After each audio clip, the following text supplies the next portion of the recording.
کائنات کے نقشوں میں محنت کرتا ہے اور اس سے اسے ایک تجربہ حاصل ہوتا ہے، تو یہ کہتا ہے کہ اس سے یہ ہوگا، اس سے یہ ہوگا، اس سے یہ ہوگا، اس سے یہ ہوگا، اس سے یہ ہوگا، اس سے یہ ہوگا۔ اللہ تعالیٰ اللہ کو تو بیچ میں سے نکال ہی دیتا ہے۔ یہ بعض ایسے ذہنی ہیں جن کا خیال یہ ہے کہ اللہ تعالیٰ بنا کر فارغ ہو گئے ہیں، اب تم اللہ کے بنائے ہوئے اسباب اختیار کرتے رہو اور اپنی ضروریات پوری کرتے رہو۔ میری بات بہت دھیان سے تجربات اللہ سے بدگمان کر دیتے ہیں۔ اللہ سے بدگمان ہونا یہ ہے کہ بندہ اپنے کسی تجربے کی وجہ سے یہ کہے کہ اگر ایسا کرو گے تو ایسا ہو جائے گا۔ حالانکہ انبیاء علیہ السلام اگر ایک چیز کا ارادہ کریں، میں ایک مثال آپ کو پیش کرتا ہوں۔ ساری دنیا کے انسان جانتے ہیں کہ انسان کے دنیا میں آنے کا راستہ مادہ رحم ہے، اور ساری دنیا کے انسان جانتے ہیں کہ میاں بیوی کا آپس میں ملنا یہی حمل کے ٹھہرنے اور بچہ ہونے کا ایک راستہ ہے۔ جبرائیل علیہ السلام نے ارادہ کیا، جبرائیل علیہ السلام نے ارادہ کیا کہ مجھے اپنی اولاد سے 100 مجاہد اللہ کی دین کی محنت کے لیے تیار کرنے ہیں۔ 100 بیویوں سے ایک رات میں صحبت کی اور ہر بیوی سے ایک بچے کے ہونے کا ارادہ کر لیا۔ فرشتے نے کہا انشاءاللہ کہہ رہے، وہ بھول گئے کہ فرشتے نے کہا انشاءاللہ کہہ لو، السلام انشاءاللہ کہنا بھول گئے۔ 100 بیویوں سے ایک رات میں صحبت کی ہے، 100 بیویوں میں سے ایک بیوی کو حمل ٹھہرا، وہ حمل بھی گر گیا، ضائع ہو گیا، جان پڑنے سے پہلے ہی ختم ہو گیا۔ 99 عورتوں کو حمل ٹھہرا ہی نہیں۔ کیا بات ہے؟ یہ بات یہ ہے کہ جب بندہ کسی کام کا ارادہ کرے، نبی ہو، صحابی ہو، ولی ہو، وزیر اعظم ہو، کوئی فقیر ہو، کوئی بھی ہو، جب وہ کسی کام کا ارادہ کرے تو اسے چاہیے کہ پہلے اپنے ارادے کو اللہ کی مشیت کر، اس کی چاہت پر موقوف کر دے کہ اللہ ایسے چاہے گا تو ہوگا۔ آپ غور کریں، تمہارے السلام جیسے نہیں، ہوا پہ قدرت، پانی پہ قدرت، جنات پہ قدرت، شیاطین پہ قدرت، جانوروں پہ قدرت، پرندوں پر اختیار، اللہ نے وہ سب کچھ دیا، لیکن اس کائنات کی دنیا میں اور اسباب کے استعمال میں وہ انشاءاللہ کہنا بھول گئے۔ اللہ تعالیٰ نے تنبیہ کے لیے اور اس بات کو یاد دلانے کے لیے کہ آئندہ ایسا نہ ہو کہ آپ کو آپ کا تجربہ اللہ کی یاد بھلا دے۔ آپ غور کیجئے، 99 عورتوں کو حمل ٹھہرا نہیں، ایک کو ٹھہرا تھا وہ بھی ضائع ہو گیا۔ کیوں؟ اللہ نے دکھلایا وما تشاءون الا ان یشاء اللہ، تمہاری بھی چاہت سے کچھ ہوگا ہی نہیں جب تک اللہ نہ چاہے۔ اللہ تعالیٰ کے ساتھ گمان ٹھیک کرو۔ میں پہلی بات اسی کو عرض کرتا ہوں، گمان یہ ہے، گمان اسے کہتے ہیں کہ اگر ساری کائنات پر بھی تمہیں اختیار دے دیا جائے، اپنے کسی معمولی ارادے میں بھی یہ نہ کہو کہ میں یہ کروں گا، بلکہ یہ کہو کہ مجھے اللہ کی ذات سے گمان ہے کہ اللہ تعالیٰ یوں کر دے۔ میں ایک واقعہ کرتا ہوں۔ موسیٰ علیہ السلام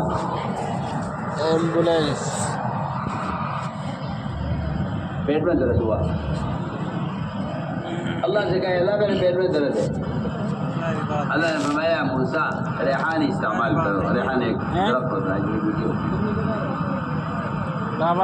ریحان استعمال کیا، اللہ کے کہنے سے استعمال کیا۔ بتائیے، جو نسخہ اللہ بتا رہے ہیں، جو دوا اللہ بتا رہے ہیں، اس سے زیادہ یقینی کیا دوا ہو سکتی ہے؟ اللہ خود فرما رہے ہیں کہ یہ اس کو استعمال کریں۔ موسیٰ علیہ السلام نے ریحان استعمال کیا، پھر قدرت ٹھیک ہو گئی۔ اللہ نے دوبارہ درد پیدا کیا، کیوں کیا؟ ہم دیکھنا چاہتے ہیں کہ ہمارا بتایا ہوا نسخہ استعمال کرتے ہیں یا ہماری ذات کی طرف آتے ہیں۔ بہت ہی سننے کی بات۔ تو موسیٰ علیہ السلام نے دوبارہ جب ہوا ریحان استعمال کیا، پھر قدرت ٹھیک ہو گئی۔ جب بھاری پڑے تھے پہلے آپ کے کہنے پر میں نے یہ کیا تھا، اب میں کر رہا ہوں، فائدہ نہیں ہو رہا ہے، پھر قدر ٹھیک نہیں ہو رہا ہے۔ اللہ نے صاف فرمایا موسیٰ پہلے تم ہماری طرف آئے تھے، ہم نے کہا تھا ریحان استعمال کرو، اب تجربے کی وجہ سے ہمیں ریحان کی طرف چلیں۔ کہاں تو کہاں سے آئے؟ کہاں جمیر سے جا رہا ہے؟ اس والی دوا سے یہ ہوگا، اس والے وزیر سے یہ ہوگا، اس والے بادشاہ سے یہ ہوگا، اس والے ہتھیار سے 50 کہاں مانگ رہا ہو؟ گمان دے دینا پاتے کر وہ تیرا ہے۔ دنیا کی چیزوں کا آدمی استعمال کرتا ہے، اس سے اس کو گمان ہو جاتا ہے۔ یہ دکان جو نفع دے دے گی، یہ زمین ایک سمن غلہ دے دے گی۔ میں کہتا ہوں آپ اگر کسی دکان سے کسی دے دے گا تو چپ رہے، زمین سے کسی بھینس سے 10 کلو دودھ کا آپ گمان کر لیں، آپ نے کسی نکالیں تو پھر نکال لیں کر لیا تو آپ اللہ سے چل کہاں چلے کہاں لائے انہوں نے بتا سگریٹ میرا گمان یہ ہے کہ اللہ تعالیٰ اس سے مجھے 15 کلو دودھ دیں گے، 20 کلو دودھ بریانی لائیں گے۔ آپ کے میرا گمان یہ ہے کہ یہ زمین 50 من نہیں 150 من غلط ہے، وہ نہیں کھائیں گے بریانی۔ آپ یہ کہیے میرا گمان یہ ہے۔ ریکارڈنگ ہو رہی ہے، چل رہا ہے دھر رہا میں نے عرض کیا کہ اللہ خود فرماتے ہیں، اللہ تعالیٰ خود فرماتے ہیں، اللہ تعالیٰ فرماتے ہیں میں اپنے بندے کے گمان کے ساتھ ہوں، یہ جیسا گمان کرے گا مجھے ویسا معاملہ کروں گا۔ اللہ فرمانے میں اپنے بندے کے گمان کے ساتھ ہوں، یہ جیسا گمان کرے گا مثال وہی معاملہ کروں گا، چاہے حالات کتنے بھی خراب ہوں، اسباب کتنے ناکارہ ہوں، یہ گمان کر لیں گے۔ اللہ کے فرمانا انا عند ظن عبدی بی، میں اپنے بندے کے گمان کے مطابق کروں گا، جو میرے بندے کا گمان ہوگا میں وہ کروں گا۔ میں نے آپ کو مثال پیش کی کہ انسانی تجربات جب کسی چیز کے استعمال میں آتے ہیں تو ان سے فائدہ ہو جاتا ہے، حالانکہ اللہ تعالیٰ اس کو اس کے اسباب میں کامیاب اس لیے کر دیتے ہیں تاکہ اس کا امتحان لے۔ میں نے واقعہ جو عرض کیا ہے موسیٰ علیہ السلام کے ساتھ پیش آنے والا واقعہ، اس سے صاف ہو گئی یہ بات بالکل کہ موسیٰ علیہ السلام نے اپنے تجربے کی بنیاد پر دوبارہ ریحان استعمال کیا، پھر قدر ٹھیک نہیں ہوا۔ سوال اس بات کا ہے کہ آپ نے ہم سے کیوں نہیں کہا دوبارہ؟ اسے میں کہنا چاہتا ہوں کہ انسانی تجربات آہستہ آہستہ آہستہ انسان کی سوچ اور فکر کو اور اس کے ذہن کو اور اس کے گمان کو اللہ سے ہٹا کر اللہ کے غیر کی ذات، اللہ کے غیر کے ساتھ جوڑ دیتے ہیں۔ یہ جو اللہ کے غیر کی محتاجگی ہے اور جو گردنوں میں غلامی کا توق پڑا ہوا ہے، اس کی بنیادی وجہ یہ ہے کہ مومن مخلوق سے گمان کر رہا ہے، اور خالق یہ کہتا ہے کہ جب یہ مومن مخلوق سے گمان کرے گا تو میں اس کو اپنے غیر کے حوالے کر دوں گا، اب تم جانو جسے تمہیں امید ہے تم جانو۔ اور اگر مومن میرے غیر سے گمان نہ کرے تو میں اپنے غیر اس کو کبھی اپنے غیر کے حوالے نہیں کروں گا، میں اس کو کبھی اپنے غیر کے حوالے نہیں کروں گا۔ تو میں نے عرض کیا کہ گمان بہت بڑی طاقت ہے۔ سارے ملائکہ، سارے انبیاء، سارے وزراء، سارے بادشاہ، ساری دنیا کے ہتھیار، ساری دنیا کی مادی طاقتیں، ساری دنیا کے مال اور اسباب، سب سے بڑھ کر جو طاقت ہے وہ اللہ کے ساتھ بندے کے گمان کا ٹھیک ہونا ہے۔ یہ ساری طاقتوں سے بڑی طاقت ہے، اللہ کے ساتھ گمان ٹھیک کرنا، اللہ کو ساتھ لینا ہے۔ لیکن جب کوئی شخص کسی سب کے بارے میں سن لیتا ہے کہ میں نے جیسے باپ سے کہا کہ یہ زمین تغلط ہے، حضور اکرم صلی اللہ علیہ وسلم دھیان سے سنو بات، حضور اکرم صلی اللہ علیہ وسلم ایک صحابی آئے آپ کی خدمت میں، عرض کیا رسول اللہ میں مقروض ہوں اور مجھ پر اتنا قرضہ ہے کہ اگر میرے باقی سال کی آمدنی وہ قرض میں جائے تو میں نہیں سمجھتا کہ میرا قرضہ ادا ہو جائے، اور میں اپنے گھر ایک کھجور بھی لے کر جاؤں، پورا باغ قرضے کے ادا کرنے میں خرچ کر دوں۔ آپ نے فرمایا تم نے پھل توڑ لیا، باغ کھا کے دیا بھائی، چلو ڈھیر لگا ہوا تھا کھجوروں کی قسموں کا الگ الگ، فرمایا اعلان کر دو لوگوں میں جس کا جو ہے تمہارے ذمہ جس کا بھی جو حق ہے وہ آ جائے اور اپنا اپنا حق لے جائے۔ لوگ جمع ہو گئے اور اس کے یہاں سے کھجوریں بھر بھر کر لے گئے، سارا قرضہ ادا ہو گیا، ایک کھجور کی کوئی جگہ خالی نظر نہیں آتی تھی کہ یہاں سے کوئی کھجور اٹھائی گئی ہے۔ وہ کہتے ہیں میرے کھجوروں کے ڈھیر سب اسی طرح بھرے ہوئے اور کامل رہے، کسی میں سے ایک کھجور کم نہیں ہوئی۔ حضور اکرم صلی اللہ علیہ وسلم نے اس طرح صحابہ کرام کو کے گمان کو اللہ کی ذات کے ساتھ ٹھیک کیا کہ اللہ کی ذات عالی سے فائدے اٹھانے کے لیے یہ تو اسباب تو بہت تنگ برتن ہیں،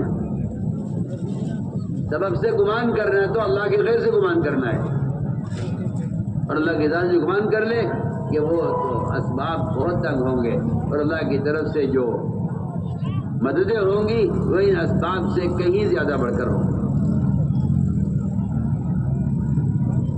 ابو ہریرہ فرماتے رضی اللہ تعالیٰ عنہ کہ میرے پاس 17 کھجوریں تھیں، میرے پاس 17 کھجوریں تھیں، فرمایا ابو ہریرہ انہیں اس تھیلے میں ڈال لے اور جب بھی کی ضرورت ہوا کرے اس تھیلے میں سے نکال لیا کر۔ کہتے کہ میں نے اس تھیلے کو رکھا اٹھا کر، میں اس تھیلے میں سے کھجوریں خود بھی کھاتا تھا، آنے والے مہمانوں کو بھی کھلایا کرتا تھا۔ کہتے ہیں میں نے اس تھیلے میں سے آپ کے زمانے میں کھجوریں کھائیں، آپ کی وفات ہو گئی، ابو صدیق کے زمانے میں کھجوریں کھائیں، ان کی وفات ہو گئی، حضرت عمر کے زمانے میں کھجوریں کھائیں، ان کی وفات ہو گئی۔ کہہ رہے میں نے حضرت عثمان کے زمانے میں بھی اس میں سے کھجوریں کھائیں، اس میں کھجور ڈالی نہیں جاتی تھی، اس میں سے نکالی جاتی تھی۔ وہ کہتے ہیں میں نے 17 کھجوروں میں سے 1050 من کھجوریں کھائی ہیں۔ بتائیے کون سا کھیت ہوگا، کون سا باغ ہوگا جو 1050 من کھجور ان کو دیتا ہو؟ انہوں نے 17 کھجوروں میں سے 1050 من کھجوریں کھائی ہیں۔ 1050 من نکال کے کھاتے تھے، کھلاتے تھے لوگوں کو۔ یہ واقعات ابن زمانے کا مسلمان سنتا ہے، یہ واقعات ابن زمانے کا مسلمان سنتا ہے تو یہ کہہ کر انکار کر دیتا ہے کہ یہ تو صحابہ کے قصے ہیں، یہ تو ان کے ساتھ ہو سکتا ہے، ہمارے ساتھ کہاں ہو سکتا ہے؟ بس میں کہتا ہوں اللہ کے ساتھ بدگمان کی اتنا کافی ہے، اللہ کے ساتھ بدگمان ہونے کے لیے اتنا کافی ہے کہ یہ کہے کہ یہ تو صحابہ کے ساتھ ہوا ہے نا، میرے ساتھ کہاں ہو سکتا ہے؟ جبکہ اللہ تعالیٰ کی طرف سے یہ اعلان عام ہے، یہ اعلان عام ہے قیامت تک آنے والے مسلمانوں کے لیے۔ اللہ کا یہ وعدہ ہے کہ جب بھی کوئی بندہ میرے ساتھ گمان ٹھیک کرے گا میں اس کے ساتھ اس کے گمان کے مطابق کروں گا۔ میرے دوستوں کی بات یہ ہے اللہ کے ساتھ گمان ٹھیک کرنا۔ دوسری بات یہ ہے ضروری بات ہے کہ جس طرح اللہ کے ساتھ گمان ٹھیک کرنا یہ آدمی کو کامیاب کر دیتا ہے، اسی طرح فرمایا کہ اللہ کی مخلوق کے ساتھ بھی گمان ٹھیک رکھو۔ جس طرح اللہ کے ساتھ گمان ٹھیک رکھنا ہے، اس طرح فرمایا اللہ کی مخلوق کے ساتھ بھی اپنا گمان ٹھیک رکھو۔ کیوں؟ کیونکہ جب مومن سے بدگمان ہوتا ہے، جب مومن سے بدگمان ہوتا ہے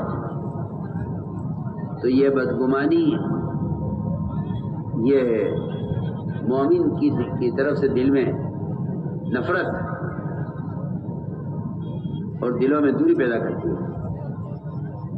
فرمایا کہ مومن کے بارے میں ہمیشہ اچھا گمان رکھو، ایسا گمان مومن کے بارے میں رکھو، اللہ اکبر، کہ اگر تم مومن کو اپنی آنکھ سے کوئی کام کرتے ہوئے دیکھ لو اور پھر مومن اس کا انکار کرے کہ میں نے ایسا نہیں کیا، فرمایا کہ تم اپنی آنکھ کو جھٹلاؤ مومن کے ساتھ گمان ٹھیک کرنے میں۔ سوچئے تو صحیح، تم اپنی آنکھ کے دیکھو وہ جھٹلا دو کہ میری آنکھ نے غلط دیکھا۔ مومن کے بارے میں اچھا گمان کرنے میں تم اپنی آنکھ کے دیکھے ہوئے کو جھٹلا دو کہ میری آنکھ نے غلط دیکھا ہے، مومن سچ بول رہا ہے۔ ایک آدمی نے شراب پی تو میں نے تو شراب پیتے ہوئے دیکھا۔ عمر رضی اللہ تعالیٰ عنہ ایک مومن کو شراب پیتے ہوئے دیکھ رہے، کہا تم شراب پی رہے ہو؟ اس نے کہا عمر میں اس اللہ کی قسم کھا کر کہتا ہوں جس کے سوا کوئی عبادت کے لائق نہیں ہے، میں شراب نہیں پی رہا۔ تو فرماتے ہیں کہ روایت میں ہے حضور نے فرمایا کہ میں نے یقین کر لیا تیری بات کا، میری آنکھ نے غلط دیکھا ہے۔ اگر مومن یہ کہہ رہا ہے کہ میں نے شراب نہیں پی تو میں یقین سے کہتا ہوں کہ اس نے شراب نہیں پی۔ آپ سوچئے مومن کے بارے میں گمان ٹھیک کرنے کی حد دیکھیے آپ، کہ مومن کے بارے میں اپنا گمان اچھا رکھو۔ حضرت نے اس کو شراب پیتے ہوئے دیکھ لیا، اس نے قسم کھا کر کہا کہ میں شراب نہیں پی رہا ہوں۔ اور عمر رضی اللہ تعالیٰ عنہ نے مومن کے ساتھ گمان ٹھیک کرنے میں اس کی بات کو فوراً قبول کر لیا، فرمایا کہ میں مانتا ہوں کہ میں نے آنکھ نے غلط دیکھا۔ سوچئے، میں آپ کو مثال پیش کر رہا ہوں، اس طرح مومن کا گمان مومن کے بارے میں ٹھیک کیا گیا ہے کہ مومن مومن بھائی کی بات کا یقین کر لے اور اس کے بارے میں اپنا گمان ٹھیک کر دے۔ بھائی کیوں؟ اس لیے کہ بدگمانی پیدا ہوتی ہے شیاطین کے وساوس سے، شیطان دل میں مسئلہ پیدا کرتا ہے۔ بیٹے کی طرف سے، دنیا کے دل میں بیوی کی طرف سے، بیوی کے دل میں دنیا کی طرف سے یہ وسوسہ شیطان پیدا کرتا ہے، وساوس شیطان پیدا کرتے ہیں۔ فرمایا کہ جب تمہارے دل میں کسی مومن کے بارے میں بدگمانی پیدا ہو تو سمجھ لینا کہ یہ شیطان کا وسوسہ ہے، مومن ایسا نہیں ہوتا، مومن ایسا نہیں ہوتا۔ مومن کے بارے میں گمان اچھا رکھو کہ آپ کہیں کہ نہیں میری آنکھ نے غلط دیکھا ہے، یا تو سنی ہوئی خبر پر مومن سے بدگمان ہو جاتا ہے۔ سنی ہوئی خبر ہم نے ایسا سنا ہے اور وہاں سگریٹ لگا رہے۔ اللہ اکبر۔ معاذ بن مالک اسلمی رضی اللہ تعالیٰ عنہ 4 مرتبہ اللہ کے نبی سے کہہ رہے ہیں یا رسول اللہ میں نے زنا کر لیا ہے، میں نے زنا کر لیا، میں نے زنا کر لیا، اور آگے کہہ رہے نہیں نہیں تم غلط کہہ رہے، تم نے زنا نہیں کیا، مومن زنا نہیں کر سکتا، جاؤ تم نے زنا نہیں کیا، تم نے زنا نہیں کیا۔ وہ کہہ رہی میں نے زنا کیا، آپ کہہ رہی جاؤ تم نے زنا نہیں کیا۔ مومن کے بارے میں جو آدمی اپنے گناہ کا اعتراف کر رہا آپ صلی اللہ علیہ وسلم اس کے گناہ کا انکار کر رہا ہے، وہ اقرار کر رہا ہے، انکار کر رہا ہے۔ اس زمانے میں مسلمان سے اتنا بدگمان ہے، اگر گناہ کرنے والا انکار کرے گا تو آپ اس کے انکار مانیں گے نہیں، آپ کوشش کریں گے اس کا گناہ ثابت ہو جائے گا۔ یہ ماحول تھا مومن کے ساتھ اچھے گمان کرنے کی وجہ سے، وہاں ماحول یہ تھا کہ اگر کوئی شخص گناہ میں پکڑا جائے اور وہ انکار کرے نہیں آ یعنی میں نے کام نہیں کیا آپ کہیں گے نہیں نہیں تم جھوٹ بول رہے ہو تم نے کام کیا مومن کے بارے میں گمان مومن کے بارے میں گمان کیونکہ بدگمانی کی وجہ سے جو ماحول گندا ہوتا ہے پہلے بدگمانی ہوگی اس کے بعد عیب تلاش کیا جائے گا پھر غیبتیں ہوں گی اس سے نفرتیں پیدا ہوں گی تو فرمایا کہ مومن کے بارے میں گمان اچھا رہا ایک صحابی تھے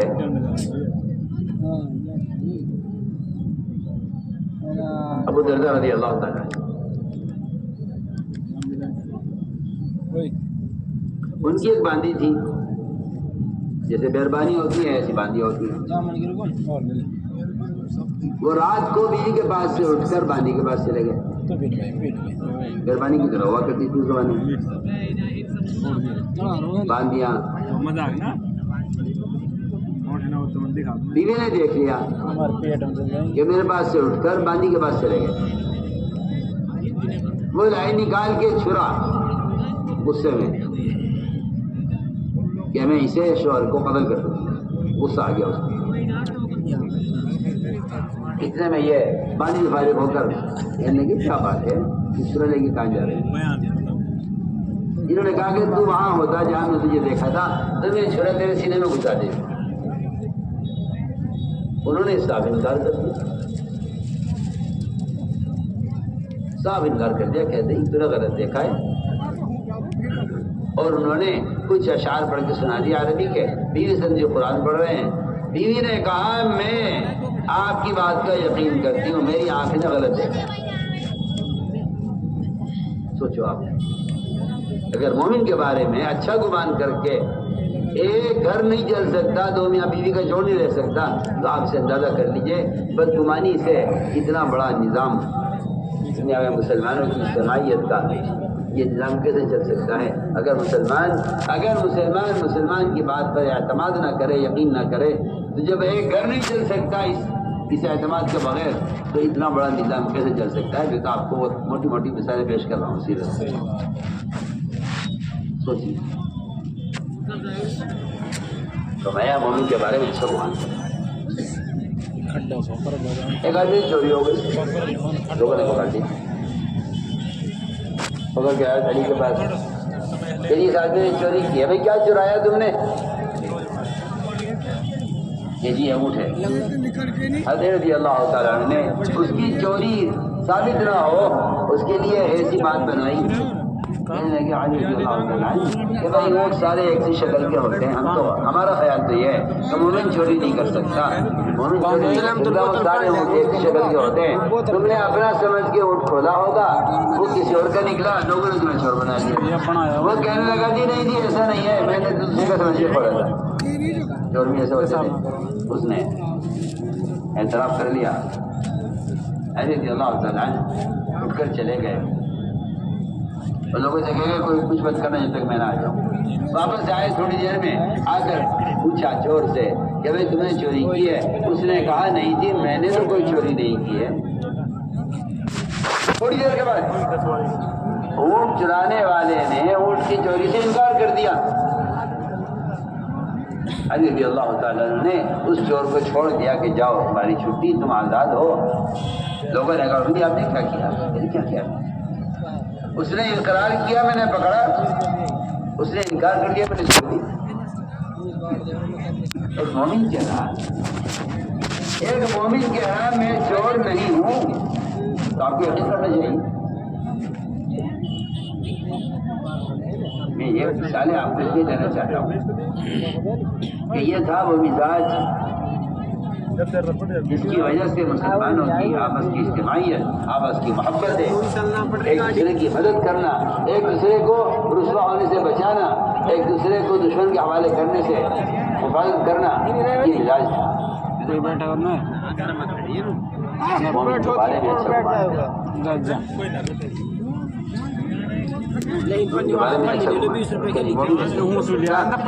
سینکڑوں مثالیں ہیں سیرت میں چوری کے بارے میں اچھا گمان کریں. اس لیے میرے دوستوں عزیزوں، میں نے تو آپ سے پہلی بار قرآن کی آیت پڑھی تھی، وہ عبادت کی. آگے میں نے حدیث پڑھی تھی کہ آدمی جب کوئی غلط قدم اٹھاتا ہے تو وہ غلط قدم اٹھاتا ہے کسی غلط خبر پر. یا اب خبریں اڑتی ہیں،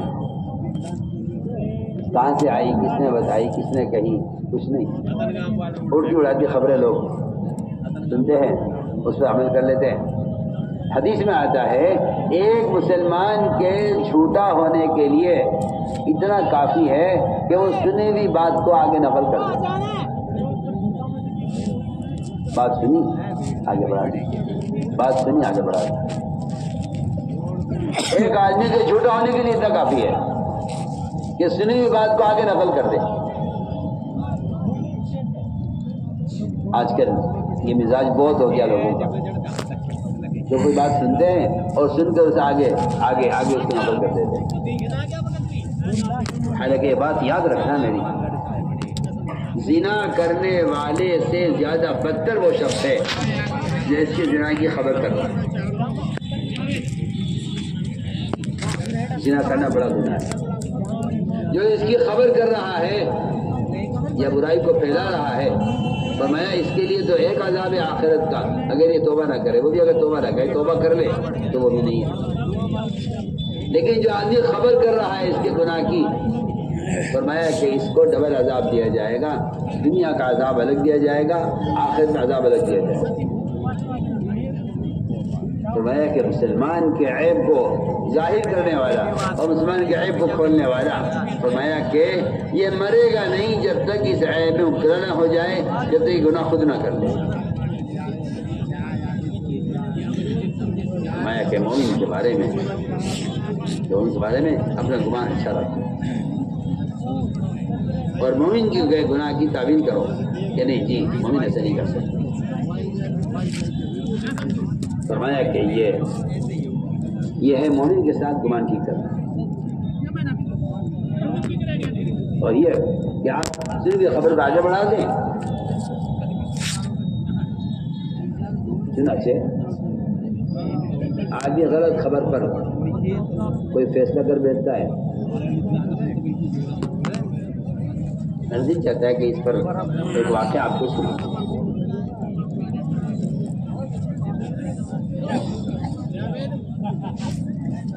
اللہ تعالیٰ نے فرمایا ہے کہ اے ایمان والو، جب کوئی تمہارے پاس کوئی خبر لے کر آئے،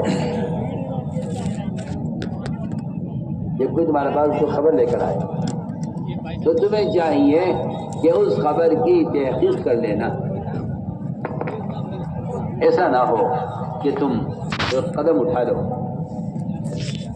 اور اس قدم اٹھانے پر تم ایسا عمل کر بیٹھو کہ جس سے سوائے جو ہے حسد کے، ندامت کے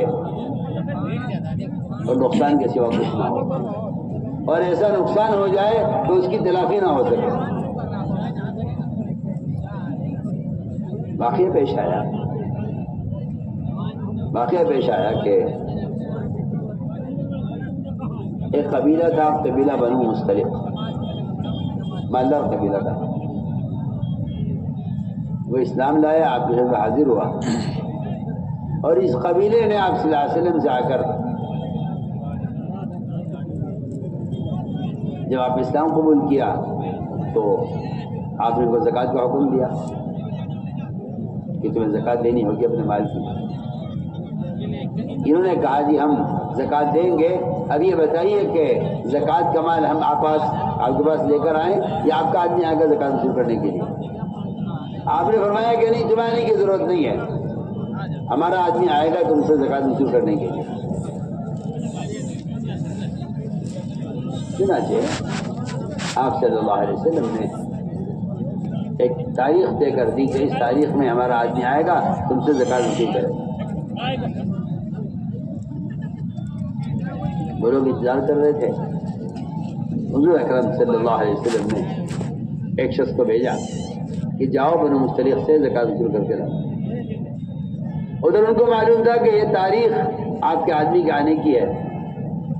انہوں نے زکوٰۃ کا مال نکال کے الگ کیا اور پورے قبیلے نے یہ طے کیا کہ ہم اپنی بستی سے باہر نکل کر حضور اکرم صلی اللہ علیہ وسلم کے آنے والے آدمی کا استقبال کریں گے اور اس کو زکوٰۃ کا مال اس کے حوالے کریں گے اور اس کا اکرام کریں گے اور اسے اپنی بستی میں لے کے جائیں گے اور باہر نکل کے اس کا استقبال کریں گے.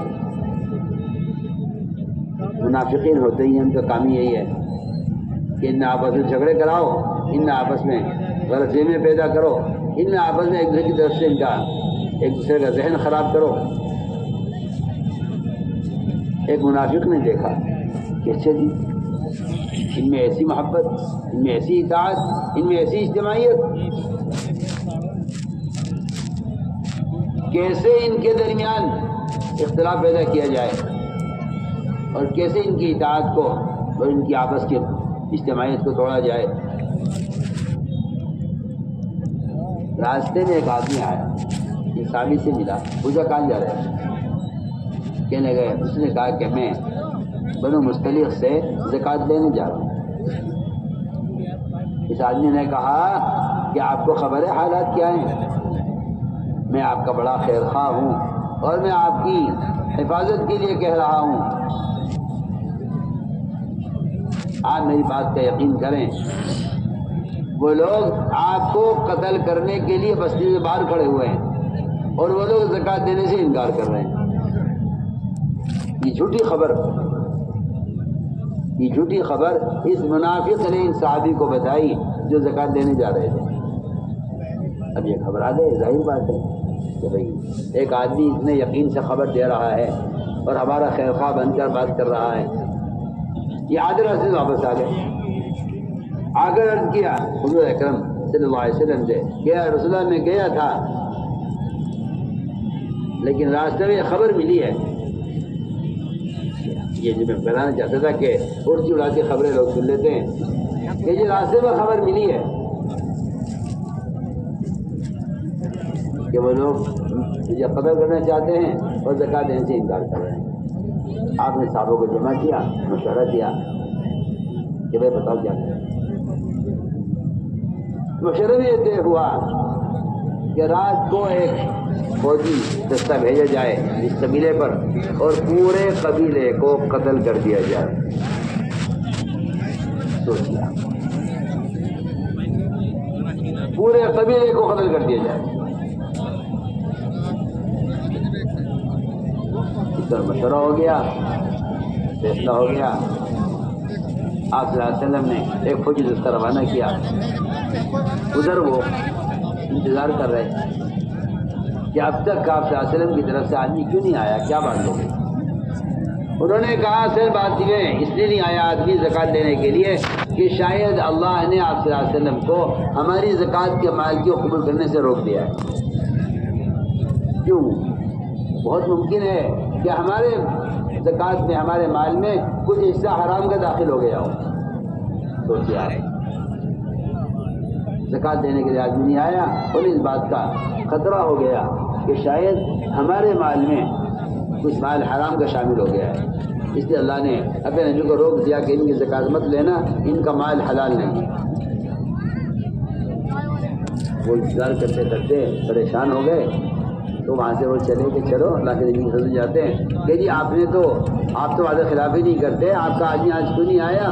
وہ ادھر سے پوچھنے کے لیے چلے، ادھر سے یہ چلے ان کو مارنے کے لیے. راستے میں ملاقات ہوئی. میں نے پوچھا آپ کون لوگ ہیں؟ جب تو بنی مختلف ہیں. آپ کون لوگ ہیں کہ جب تو آپ کو مارنے کے لیے آ رہے ہیں، کیوں مار رہے، کیا بات ہو گئی؟ انہوں نے کہا کہ آپ نے یہ کہا ہے کہ ہم زکوٰۃ نہیں دیں گے. ہم تو انتظار کر رہے تھے زکوٰۃ دینے کے لیے، آپ کا آدمی آئے. تو میں نے عرض کیا کہ اس خبر پر یہ مشورہ ہو گیا اور یہ فیصلہ ہو گیا کہ اچانک حملہ کیا جائے اور ان کو سب کو قتل کر دیا. اس پر اللہ نے آیت نازل فرمائی، اے ایمان والو، اگر تمہارے پاس کوئی فاسق کوئی جھوٹی خبر لے کر آئے تو تم اس پر عمل مت کر لینا، اس بات کی تحقیق کر لینا. ایسا نہ ہو کہ تم سے کوئی ایسی غلطی ہو جائے کہ وہ سوائے حضرت احمد کے کچھ نہ ہو. میں نے تو آپ کو مختصر مثال پیش کی ہے کہ اللہ کے ساتھ گمان ٹھیک کرنا ہے, اللہ کے بندوں کے ساتھ گمان ٹھیک کرنا ہے. اور اگلی بات یہ ہے کہ جب کوئی خبر آئے تمہارے پاس اور کوئی فاضح خبر لے کر آئے تو تمہیں چاہیے کہ تم اس کی تحقیق کر لینا اور مومن کے بارے میں کبھی غلط خبر پر کبھی یقین نہ کرنا.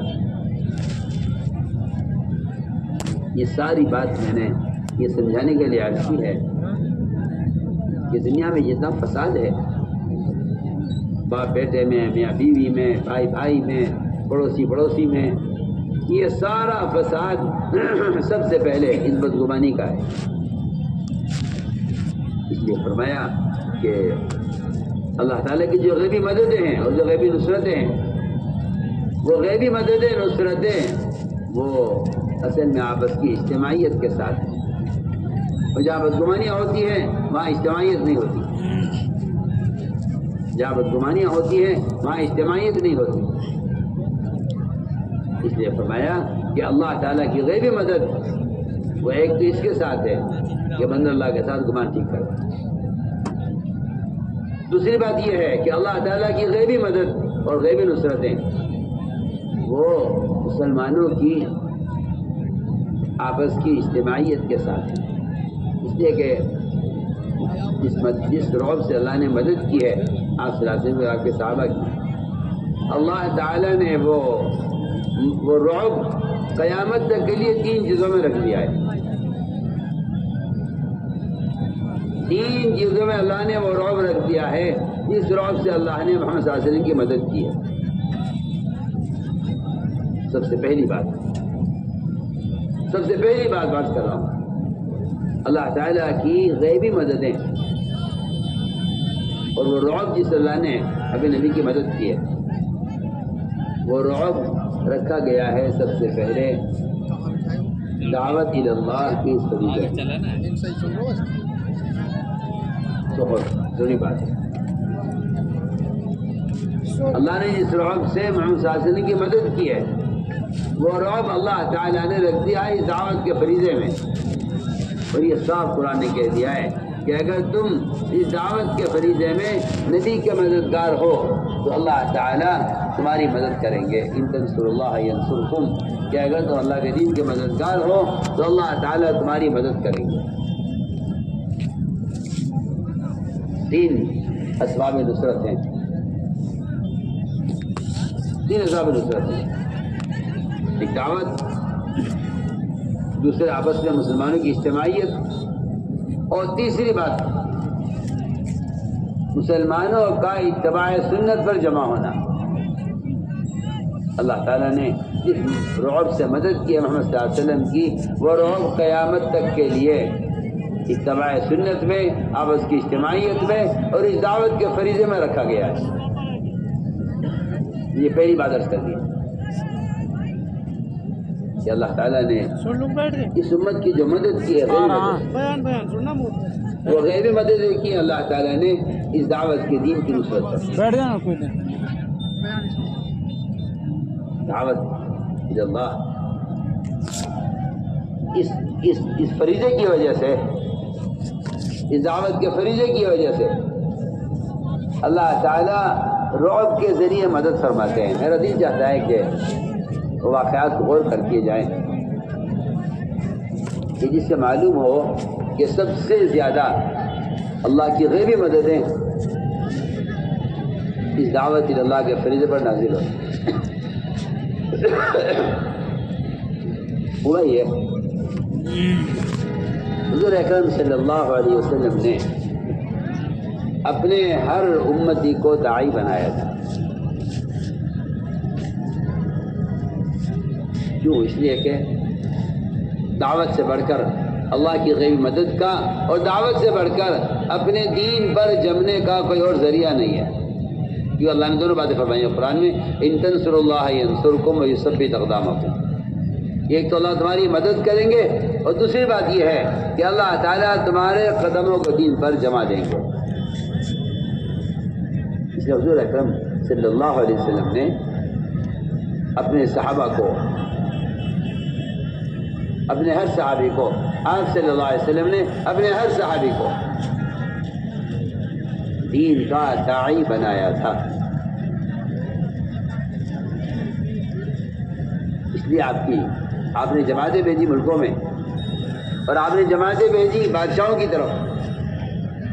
ایسے بادشاہ جن کے نام سے لوگ کعبہ کرتے تھے، آپ صلی اللہ علیہ وسلم نے ان کے طرف جماعتیں بھیجی ان کو دعوت دینے کے لیے. اس لیے کہ دعوت اللہ یہ ایک وہ فریضہ ہے جس سے دین پر قدم جمے رہتے ہیں، دین پر قدم جمے رہتے ہیں، اور کوئی طاقت ان کو دین سے ہٹا نہیں سکتی. وہ غیبی طاقت اللہ تعالیٰ کی قیامت تک کے لیے اس دعوت کے فریضے کے ساتھ ہے. چنانچہ حضور اکرم صلی اللہ علیہ وسلم نے ایک جماعت روانہ کی کسرا کی طرف جماعت روانہ کی. ان میں ایک صحابی تھے عبداللہ بن حذافہ رضی اللہ تعالیٰ. بادشاہ کو پتہ چلا کہ ہمارے روم میں جماعت کام کر رہی ہے، اور ان میں ایک آدمی ہے جن کا نام عبداللہ بن حذافہ ہے. بادشاہ نے ان کو نصرانی ہونے کی دعوت دی. اس زمانے میں مسلمان اتنی آسانی سے دین بدل لیتا ہے اور اتنی آسانی سے دین چھوڑ دیتا ہے. اس کی بنیادی وجہ یہ ہے کہ یہ اپنے دین کی دعوت پر نہیں ہے، اس لیے یہ دوسروں کے دین کو قبول کر لیتا ہے. کیونکہ سب سے بڑی دفاعی طاقت اگر مومن کے پاس ہے تو وہ دعوت اللہ ہے. اس سے بڑی کوئی دفاعی طاقت نہیں. سب سے بڑی دفاعی طاقت دعوت اللہ ہے، اس سے بڑی کوئی دفاعی طاقت نہیں ہے.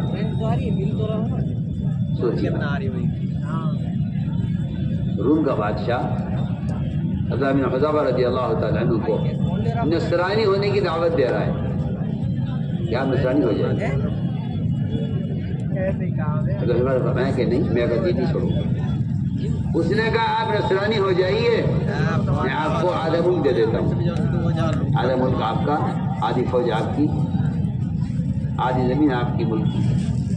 تو میں کہ نہیں، تو تیری پوری بادشاہت مل جائے، عرب کی ساری بادشاہتیں مل جائیں، لیکن میں پلک جھپکنے کے بقدر بھی محمد صلی اللہ علیہ وسلم کے دین کو نہیں چھوڑ سکتا. یہ ہے ایک رعب، اور یہ ہے وہ استقامت جو اپنے دین کی دعوت سے ہی حاصل ہو سکتی ہے، خدا کی قسم، ورنہ اس کے علاوہ کوئی راستہ نہیں. تو وہ جو بڑھایا ہے قرآن نے صاحب کہہ دیا ہے کہ تمہارے قدم دین پر جمیں گے نہیں جب تک تم دین کے مددگار نہ بنو. اگر دیندار ہے تو دیندار ہونا دین پر جمنے کے لیے کافی نہیں ہے. کسی مسلمان کا دیندار ہونا دین پر جمنے کے لیے کافی نہیں ہے جب تک وہ دین کا مددگار نہ ہو. وہ دیندار آدمی ہے، لیکن جب آئے گا طوفان قانون کا، اور آئے گا طوفان دنیا کی محبت کا، اور جب آئے گا طوفان اس کے دین کے مقابلے میں غیروں کا، تو وہاں یہ اپنا دین چھوڑ بیٹھے گا. اس لیے کہ اس کے پاس اپنے دین پر جمنے کے لیے وہ طاقت نہیں ہے جس کا اللہ نے قرآن میں وعدہ کیا.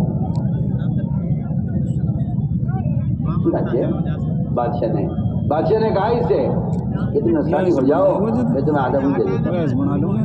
انکار کر دیا. بادشاہ نے کہا یہ تم نصرانی ہو جاؤ ورنہ میں تمہیں قتل کروں گا. یہ قتل کر دو.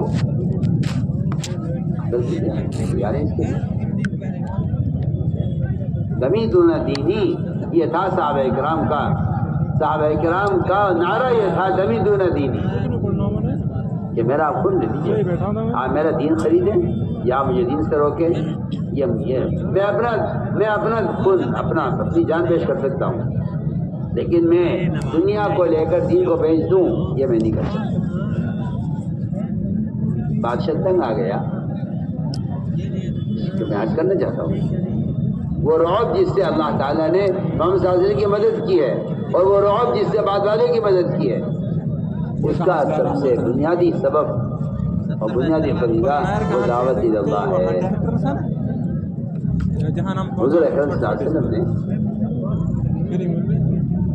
شجاع ابن وہاب کو صحابہ کی جماعت کے ساتھ کسی کی طرف بھیجا، یہ گئے کس طرح کو دعوت دینے کے لیے، یہ گئے کس طرح کو دعوت دینے کے لیے۔ اس طرح کے لوگوں نے کہا دیکھیے بادشاہ سے آپ نہیں مل سکتے، آپ کو جو بات کہنی ہے ہم پہنچا دیں گے۔ انہوں نے کہا نہیں جی ہم تو خود جا کر بات کریں گے، ہم خود جا کر بات کریں گے۔ بادشاہ کے لوگوں نے کہا کہ بادشاہ نے کہا جی وہ تو یہ کیسے ہیں؟ بادشاہ نے کہا آنے دو۔ اللہ بادشاہ نے کہا آنے دو، انہوں نے کہا جی ابھی سواری پر آئیں گے، کیا آنے دو، جو چاہے مطالبہ کریں وہ مطالبے کو پورا کرنا ہے۔ بعض روایت میں آتا ہے کہ بادشاہ سے ملاقات کے لیے اس کے تخت سے لے کر اس کے دربار کے دروازے تک، قلعے کے دروازے تک جو قالین لکھے ہوئے تھے عید کے قالین، یہ اپنے نیزے سے ان قالیوں کو پھاڑتے ہوئے جا رہے تھے، اور وہاں سونے کے تاروں سے بنے ہوئے جو تکیے رکھے ہوئے تھے ان تکیوں میں سوراخ کر کے اپنے سواری کو باندھا، ان کے سونے کے تکیوں سے کسی کے مجالے کو روک دیا۔ دونوں طرف فوجیں کھڑی، دونوں طرف فوجیں کھڑی ہوئی ہے بادشاہ کی، اور یہ بادشاہ کے قائم کو پھاڑتے ہوئے سیدھے بادشاہ کے پاس پہنچے، اس سے بات کی، اس کو دعوت دی۔ اللہ تعالیٰ نے ان کے دل سے بادشاہ کا اور اس کے بال اسباب کا اور اس کی ساری قوت کا اور اس کی ساری فوج کا سب کا رعب بھی دل سے نکال دیا۔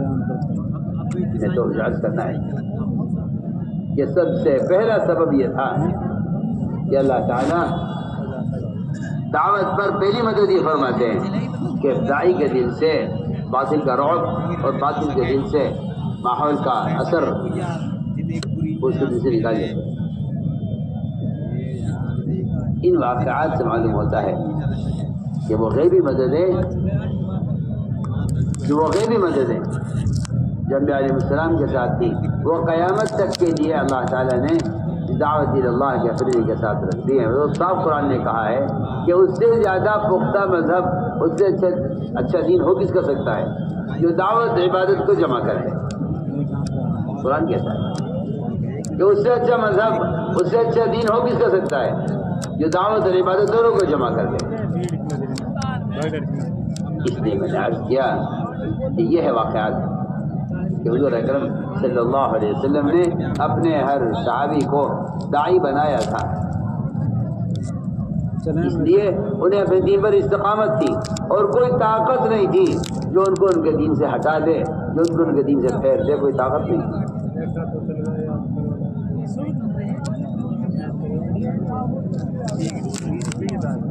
تو میں نے عرض کیا کہ ایک بات تو یہ ہے، تیسری بات یہ ہے کہ دعوت اللہ کے ساتھ ایک بہت بڑا غیبی مدد کا سبب وہ محمد صلی اللہ علیہ وسلم کے اس دین کے کام پر آپ کی مدد، آپ کی نصرت، آپ صلی اللہ علیہ وسلم کی مدد، صحابہ نے جو آپ کی مدد کی ہے اس پر کیا غیبی مددیں نازل ہوئی ہیں، اس پر کیا غیبی نصرتیں نازل ہوئی ہیں، آپ غور کریں۔ جو شخص حضور اکرم صلی اللہ علیہ وسلم کے لائے ہوئے دین کا مددگار ہوگا اس کے ساتھ وہ مددیں ہوں گی جو مدد خود محمد صلی اللہ علیہ وسلم کے ساتھ۔ اسے کہ اللہ نے قرآن میں قیامت تک کے لیے فیصلہ کیا ہے کہ ہم مدد کریں گے رسولوں کی، مدد کریں گے بڑی ایمان لانے والوں کی، اور یہ مدد ہم قیامت تک کریں گے، یہ ہم قیامت تک کریں گے۔ یہ مدد کا سلسلہ ختم نہیں ہوگا بلکہ قیامت تک ہماری طرف سے مدد کا وعدہ ہے۔ غور کریں، حضور اکرم صلی اللہ علیہ وسلم کو، آپ صلی اللہ علیہ وسلم کو صرف جسمانی راحت پہنچانے میں، آپ صلی اللہ علیہ وسلم کو صرف جسمانی راحت پہنچانے میں بہت اچھی مثال دے رہا ہوں۔ ایک تو ہے نبی کی بعثت کا مقصد دعوت اللہ اور تعلیم، ایک ہے بس نبی کیونکہ بشر ہے، انسان ہے، انسان کی بھی کوئی ضروریات ہوتی ہیں. کوئی آدمی اگر صرف آپ صلی اللہ علیہ وسلم کی جسمانی مدد کا بھی ارادہ کرے آپ کو راحت پہنچانے کے لیے، تو اس کے ساتھ اللہ کی کیا مدد ہوتی ہے.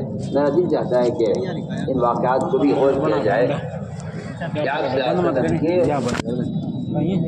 جسمانی مدد اور راحت پہنچانے پر جب اتنی بڑی مدد ہو سکتی ہے انسان کے لیے آپ کو بھیجا گیا ہے، اگر اس سے آپ کی مدد کی جائے تو پھر مسلمان کے ساتھ اللہ کی کیا مدد ہونی چاہیے.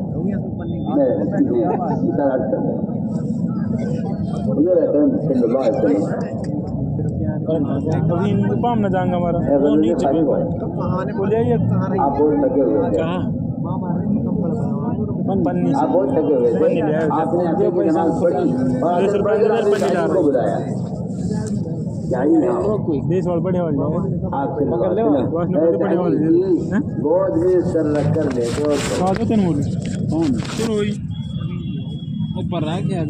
آپ کو آپ کو صرف جسمانی راحت پہنچانے پر اللہ کی کیا مدد آئی ہے میں وہ سمجھ جاتا ہوں. اللہ تعالیٰ جیسے آپ ان کے ران پر آپ نے سر رکھا اور آپ سو اللہ تعالیٰ کی اصل کی نماز باقی پڑھے تو بڑھوا کیسے دے گو بالکل میں ہوئے پڑھے علی کی اصل کی نماز باقی نہ جائے گی لائسنس بڑی نہ سکے. آپ نماز پڑھ چکے تھے، علی کی نماز باقی. آپ سوتے رہے اور سورج غروب ہونے لگا، رضی اللہ تعالیٰ نے آپ کو اٹھایا نہیں کہ اللہ اٹھ جائیے مجھے اثر پڑھنی ہے. آپ کو راحت پہنچانے کی غرض سے رضی اللہ نے آپ کو جگایا نہیں. آپ سوتے رہے یہاں تک کہ سورج غروب ہو گیا. حضرت علی کی عصر کی نماز قضا ہو گئی. حضرت علی کی عصر کی نماز قضا ہو گئی، سورج غروب ہو گیا. آپ کی آنکھ کھلی، آپ نے پوچھا علی تم نے عصر پڑھ لی تھی؟ کہا کہ رسول اللہ میری تو عصر قضا ہو گئی ہے. آپ آرام کر رہے تھے، میں نے آپ کو جگانا مناسب نہیں سمجھا اور سورج غروب ہو گیا اور میری عصر کی نماز قضا ہو گئی. آپ نے فرمایا اے اللہ، علی کی عصر کی نماز قضا ہوئی ہے، تیرے نبی کو راحت پہنچانے میں تو سورج کو واپس نکال تاکہ علی آج کی عصر پڑھے. سوچیے اسما فرماتی ہے رضی اللہ تعالیٰ عنہ کہ آپ نے دعا فرمائی، فوراً سورج نکلنا شروع ہوا واپس اور پہاڑوں پر اور زمین پر روشنی پھیلنے لگی، یہاں تک کہ حضرت علی رضی اللہ تعالیٰ نے اٹھے اور وضو کیا انہوں نے اور عصر کی نماز پڑھی. اس کے بعد سورج غروب ہوا ہے. سوچیے آپ حضور اکرم صلی اللہ علیہ وسلم کو جسمانی راحت پہنچانے پر کیا مددیں ہوئی ہیں. جس کام کے لیے آپ کو بھیجا نہیں گیا، جب اس میں آپ کی مدد کرنے پر ہی اللہ کی طرف سے یہ نصرتیں ہوئی ہیں کہ سورج نکل کر واپس آیا ہے. تو جس کام کے لیے آپ کو بھیجا گیا ہے دعوت اللہ، اگر مسلمان آپ کے دین کا مددگار ہو تو آج مسلمان کو کیا مددیں اللہ کی طرف سے حاصل ہونی چاہیے، اس کو میں یہ کہنا چاہتا ہوں. سوچیے آپ صلی اللہ علیہ وسلم کو پیشاب کا تقاضا ہوا. جابر جگہ جابر یہاں آؤ، ہمیں استنجا کرنا ہے، جاؤ جا کے تلاش کرو میں کوئی جگہ، کوئی دیوار یا کوئی چٹان یا کوئی آڑ ایسی مل جائے جہاں پیشاب کر دیں. عام طور سے ان کی عادت ہو گئی ہے کہ وہ کہیں بھی پیشاب کر لیتے ہیں اور کسی بھی طرف رخ کر کے بیٹھ جاتے ہیں، جبکہ پیشاب کرنے والے کو چاہیے کہ وہ اپنے آگے پردہ کرے اور آڑ رکھے، اس لیے کہ بے شمار اللہ کی مخلوق ایسی ہے دنیا میں جو اللہ کی عبادت کر رہی ہوتی ہے. جنات بھی ہوتے ہیں، فرشتے بھی ہوتے ہیں، اور یہ ان کے سامنے بیٹھ جاتا ہے صدر کھول کر. ایسے لوگوں کو جنات اور شیاطین پریشان کرتے ہیں. تو میں نے عرض کیا کہ یہ بھی ایک بات ہے کہ پیشاب آدمی کرنا چاہے تو ایسی آڑ میں پیشاب کرے کہ جہاں اس کے پیشاب کرنے کی وجہ سے کوئی جو ہے کوئی پردہ ہو یا کوئی دیوار ہو، کوئی آڑ ہونی چاہیے. ہمیں جاؤ جابر جا کے تلاش کرو، کوئی آڑ تلاش کرو، ہمیں پیشاب کرنا ہے. ایسے بھی اللہ تعالیٰ تشریف لے گئے اور جا کر پورے میدان میں دیکھا اور کہیں بھی کوئی ایسی دیوار یا چٹان آڑ کی نہیں تھی کہ جہاں آپ صلی اللہ علیہ وسلم یہ پیشاب کرتے. اب جابر نے آ کے عرض کیا کہ رسول اللہ ایسی تو کوئی دیوار وغیرہ نہیں ملی، لیکن 2 درخت ہیں، وہ دونوں فاصلے پر ہیں اور دونوں درخت اتنے پتلے ہیں کہ اس کی آڑ میں آپ پیشاب نہیں کر سکتے. دونوں درخت کے تنے اتنے پتلے ہیں کہ آپ اس سے آڑ میں پیشاب نہیں کر سکتے. اگر یہ دونوں اب میں جاؤ جابر ان درختوں سے کہو کہ وہ دونوں چل کر آپس میں مل جائیں. سنیے دونوں درخت آپس میں مل جائیں. جابر گئے، جا کر درختوں سے کہا کہ اللہ کے رسول صلی اللہ علیہ وسلم نے سلام کہا ہے، مجھے بھیجا ہے اور یہ کہا ہے کہ تم دونوں آپس میں مل جاؤ. اس سے بھی کہا اس سے بھی کہا. دونوں درخت دور دور تھے وادی میں، دونوں چل کر آئے، آپس میں مل گئے. جب مل گئے تو اتنا بڑا ہو گیا. جابر نے آ کر کیا رسول اللہ وہ دونوں تو آپس سے مل گئے ہیں، آپ تشریف لائیے. آپ تشریف لائے، آپ صلی اللہ علیہ وسلم نے اس درخت کی آڑ میں پیشاب کیا. جب قضاء حاجت سے فارغ ہو گئے اور واپس آ گئے تو فرمایا جابر جاؤ درختوں سے کہہ دو اپنی اپنی جگہ واپس چلے جائیں. سوچیے میں تو آپ کو مثالیں پیش کر رہا ہوں کہ دنیا کا نظام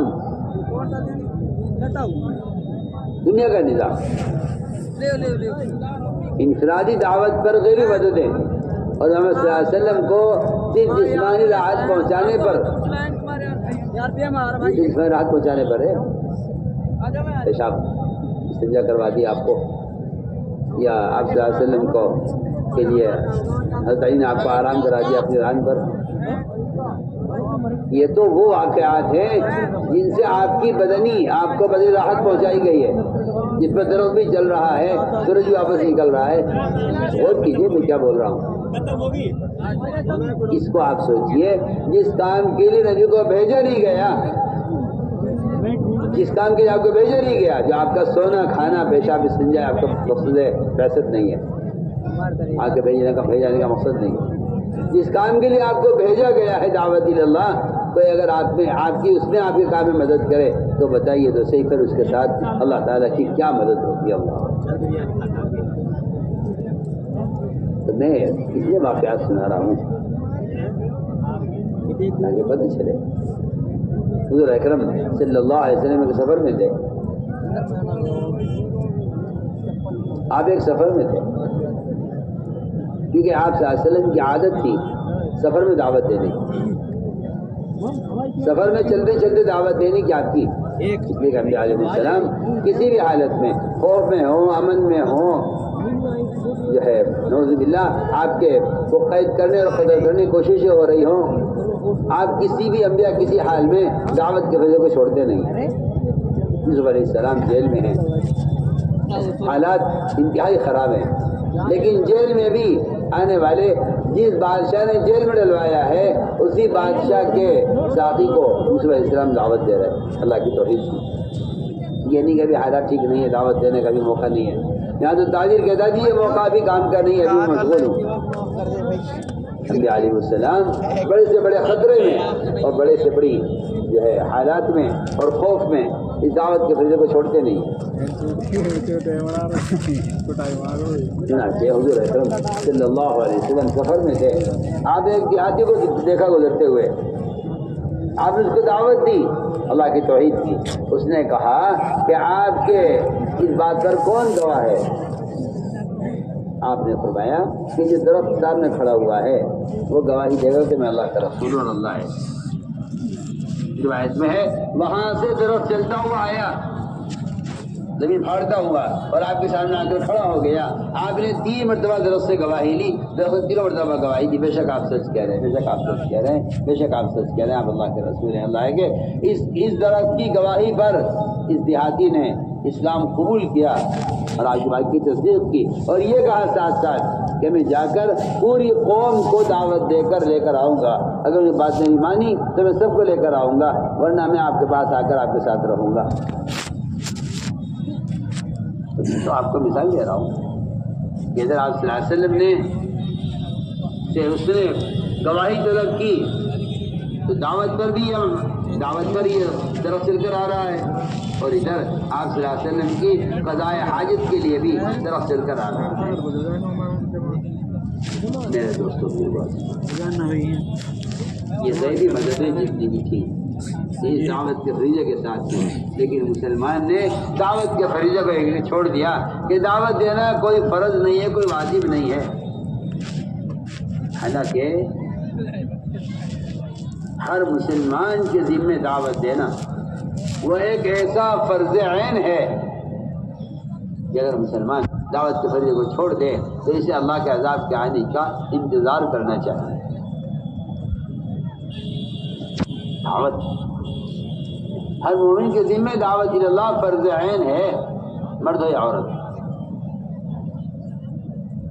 ہر ایک کسی میں دعوت فرض عین ہے، مرد ہو یا عورت، اس لیے کہ میں بحث کر چکا ہوں کہ دعوت اللہ کے بغیر مسلمان اپنے دین پر ثابت قدم نہیں رہ سکتا، یا یہ داعی ہوگا یا مدعو ہوگا، یا ایسے کسی کو خیر کی طرف بلانا ہوگا، اور اگر یہ لوگوں کو داعی کے حق کی طرف نہیں بلائے گا تو باطل اس کو باطل کی طرف کھینچ لے گا۔ فرمایا کہ اپنے دین پر استقامت کا اور غیبی مددوں کا سب سے بڑا سبب وہ دعوت اللہ ہے۔ تیسرا سبب وہ رعب جس سے اللہ نے نبی کی مدد کی ہے اور قیامت تک مسلمانوں کی مدد پر ہوگی، وہ تیسرا سبب وہ اتباع سنت ہے، کہ وہ اتباع سنت، مسلمان اتباع سنت پر آئے۔ اللہ نے سنتوں میں رعب رکھا ہے، اللہ نے سنتوں میں رعب رکھا ہے، اور یہ بات بالکل واضح ہے کہ اگر مسلمان غیروں کے طریقوں میں عزت تلاش کرے گا تو اللہ اس کو ذلیل کریں گے۔ اگر مسلمان غیروں کے طریقوں میں عزت تلاش کرے گا تو اللہ اس کو ذلیل کریں گے۔ عمر رضی اللہ تعالیٰ عنہ ملک شام میں داخل ہوا، جی ہاں، آدھی پنڈے تک لنگی باندھے ہوئے ہیں، کرتے پر 10-12 پیوند لگے ہوئے ہیں، جی ہاں، اونٹ پر سوار ہیں اور ملک شام جا رہے ہیں۔ ملک شام بتاؤ، کسی نے کان میں کہہ دیا عبدالرحمن عوف رضی اللہ تعالیٰ عنہ نے، مومنین آپ کرتا بدل دیجیے، ذرا عمدہ بڑھیا کپڑا پہنے تاکہ ان لوگوں کو دیکھنے والوں کو پر آپ کا رعب پڑے، آپ کا رعب پڑے دیکھنے والوں پر، آپ ذرا اچھا کپڑا پہنیے۔ حضرت نے فرمایا کہ ہم تو لوگوں میں سب سے زیادہ ذلیل تھے، اللہ نے ہمیں اتباع سنت پر عزت دی ہے، اگر ہم سنت کے طریقوں کو چھوڑ کر انہیں مرغوب کرنے کے لیے پرانے کرتے کے بجائے نیا کرتا پہنیں گے تو اللہ ہمیں ذلیل کرے گا۔ حالانکہ نیا کرتا پرانے کرتے میں تو کوئی جو ہے، لیکن اصل مقصد یہ تھا ان کا کہ اس سے ان پر رعب پڑے گا، اور میں کہ نہیں، ہمارا جو رعب ہے وہ اتباع سنت کا رعب ہے۔ جو آدمی جتنا اپنی ذات سے متبع سنت ہوگا باطل اس سے اتنا ڈرے گا۔ مسلمان نے رعب کو ختم کر دیا۔ اللہ اکبر۔ عبداللہ بن عمر رضی اللہ تعالیٰ عنہ، عبداللہ بن عمر رضی اللہ تعالیٰ عنہ اتنا متبع سنت ہے کہ وہ سنتوں کو اس طرح تلاش کرتے تھے جیسا کوئی کسی اونٹنی کا بچہ کسی بیابان میں کھو جائے اور اونٹنی کو اس بات کا فکر ہو کہ وہ پیاسا مر جائے گا کہیں، جتنی بے چین یہ اونٹنی ہوتی ہے اس بچے کو تلاش کرنے میں، اس سے زیادہ بے چین ہوتے تھے عبداللہ بن عمر رضی اللہ تعالیٰ عنہ سنتوں کو تلاش کرتے۔ اب تو مسلمان کا حال یہ ہے، تو سمجھتا ہے کہ سنت عمل کرنا کوئی فرض نہیں، کوئی واجب نہیں، سنت ہے، اختیار ہے، چاہو عمل کرو چاہو نہ کرو، مجھے حیرت اس بات پر ہے کہ اس زمانے کا مسلمان فرض کے بارے میں تو کہتا ہے نہیں جی لازمی پڑھنا پڑے گا آپ کو، فرض تو آپ کو کرنا ہی پڑے گا، روزہ رکھنا پڑے گا۔ اور عجیب بات یہ ہے کہ